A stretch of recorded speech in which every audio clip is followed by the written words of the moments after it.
up, guys, and welcome back again. But we've almost gotten to a year since we purchased this thing, and I wanted to kind of go over kind of the year, what I've done with it, what I think about it, am I going to keep it, and you know, some of the things that I don't like about the motorcycle. So let's get into it.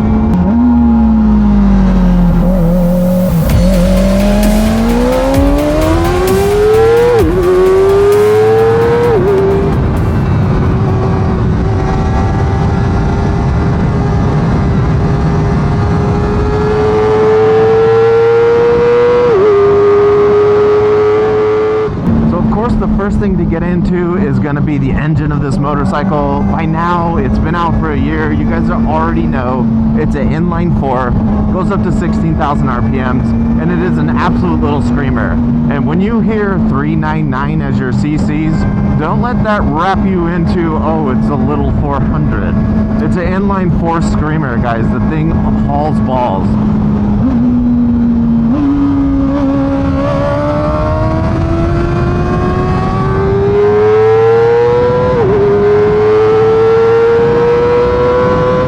That is a little bit more powerful than a Ninja 400. But on the negative side, when it comes to the US version and the Canada version, we got heavily gimped. What I mean is, they put a heavy throttle restriction on this motorcycle from the factory so that it doesn't scream and get as loud as, of course, we would want it to.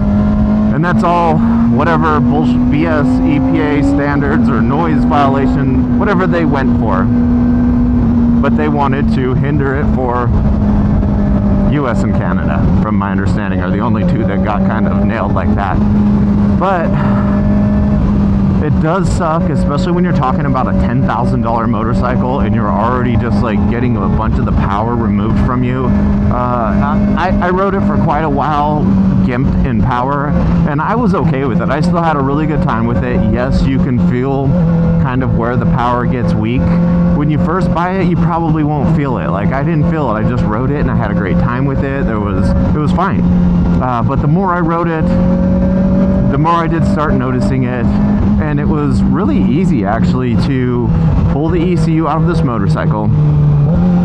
And what I did was, I actually made a video for it. I'll link it up here if you guys want to watch it, how to pull your ECU.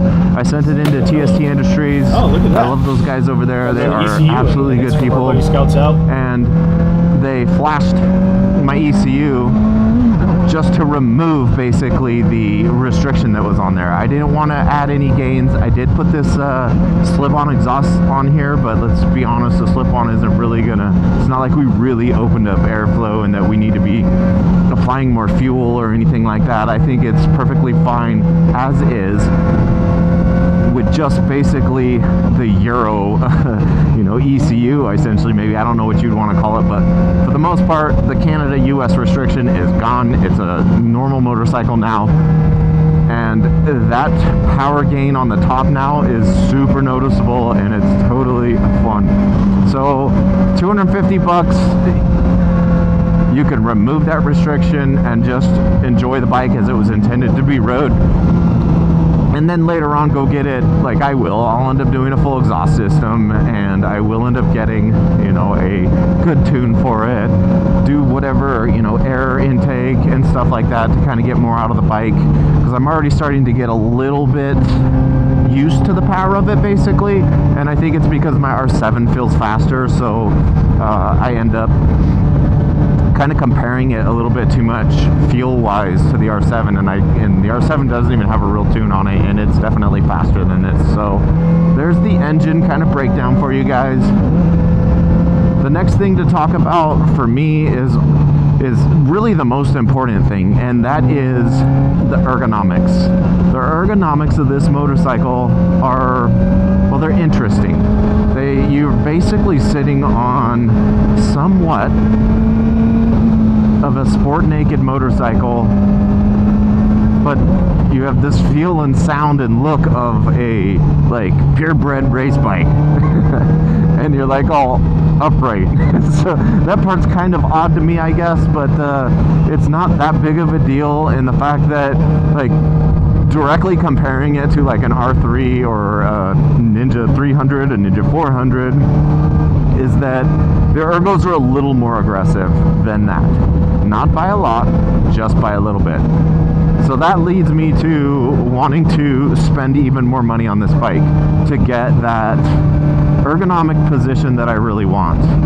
Like, I definitely need to do something to the seat. I do not like how it slopes down. It's, once again, not as bad as a Ninja 400 when it in that aspect. In fact, the seating position's pretty nice on it for the desired, like, more upright motorcycle. The seat is actually quite nice. I don't have a ton to complain about it. I don't like the fact that I just slip and slide all around it, and I'm sliding forward on the seat. I wouldn't mind, like, maybe getting something a little bit tackier that's maybe a little raised in the front. I think would make it better. And of course, clip-ons, these are like dead directly like in front of my ass. They're not, I mean, they're kind of, yeah, no, they're in front of my ass, just barely. They're just barely in front, which is not bad because it's really, really easy to utilize just legs and core and barely put any emphasis on the handlebars. And that is pretty much exactly what you want when it comes to ideally being out on a racetrack trying to push yourself, is you want to be using less upper body to do so, and this definitely helps in that category, but I still would like to maneuver them around. You see the Bobcat? That's cool. I love it out here. You just got to be very careful. It's a dangerous ass road, but probably one of the funnest ones if you just want to rip. But either way, some clip-ons would be freaking some rear sets. Some rear sets would be fantastic to kind of narrow in that position that you want. But I guess that also kind of, you could say that goes to every single motorcycle you're going to buy. None of them are going to be perfect, and as soon as you get to the track, the more time you get in, the more you're going to realize, ooh, I just want this little tiny change. And you can't do that with the stock stuff. So you're almost always, no matter what bike you buy, you're going to buy new rear sets, you're going to potentially buy different clip-ons, and then you're going to mess with your seat and potentially your tank. Either way, so that kind of wraps up ergos. When you're staring at this motorcycle as I want to take it to the track, you're going to want to do a lot of those little things to it. When you're staring at this motorcycle as I'm going to ride it on the street, bro, and I don't really care about track and any of that fun jazz, then this is great. It is comfortable. I've probably got 3 hours of riding in the last 4 hours on this motorcycle today, and I am perfectly fine.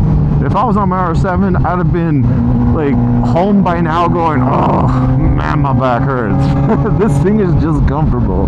So I mean, take it however you want. Like, what are you doing with the motorcycle? So maybe my whole ergonomics theory doesn't even apply to you. So take that with a grain of salt. The next thing I think worth talking about on this motorcycle is going to go straight to the styling of it. Look at this thing, guys. This is a good looking motorcycle. I don't know what you guys think, but this thing looks like a straight up miniature zx4rr, and it really fits that picture. Of course, when it comes to the sound as well, like absolutely ridiculous. But when you look at the overall styling of it, it just looks really good in my opinion. I don't know what you guys think. I know a lot of you guys won't like the color scheme. I did watch somebody on YouTube changing the stock graphics and actually putting the Graves graphics on there, which was pretty cool. I also thought, like, even with the bike having no graphics on it, actually looked pretty rad too. Needless to say, the motorcycle just looks good. I don't know what you guys think. That is all personal opinion, but let me know down in the comments what you guys think. Oh, this is always dirty, but man, does it look fun.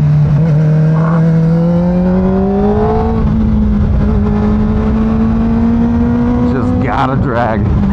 You just have to. It's just kind of part of the game. You just gotta get that knee on the ground. Oh, look at all the dirt and debris. But, so other than the styling, guys, is, like I said, looks really cool.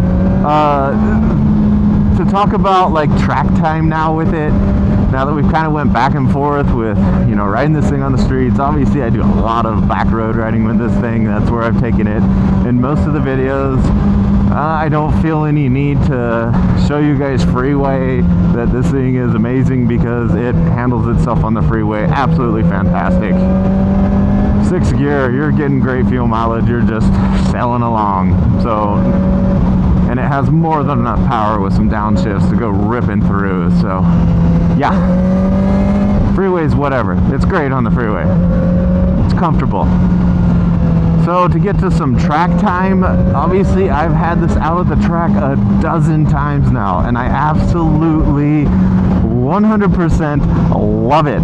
Even with the minimal things I've done to the bike, I have not touched the suspension. And most of the issues I was having with my R7 was because my suspension sucked so bad. And now that I've gotten that fixed, yeah, I really love the R7. I'm producing much better times with that bike on the track than I am with this. So yeah, I mean, that's debatable which one is ultimately better on the track. I know I feel very comfortable on the track with the R7, so that's what I have chosen to try and race with this year. But like, just for fun, like regular track days, this thing is just, it's off the charts fun as hell. I absolutely loved it. These stock tires felt great, just accidentally plowing into corners where I really thought I was going to lose the front and kind of eat it, and I just straight up didn't. It was like, how? How is this thing grabbing so well? I don't even get it.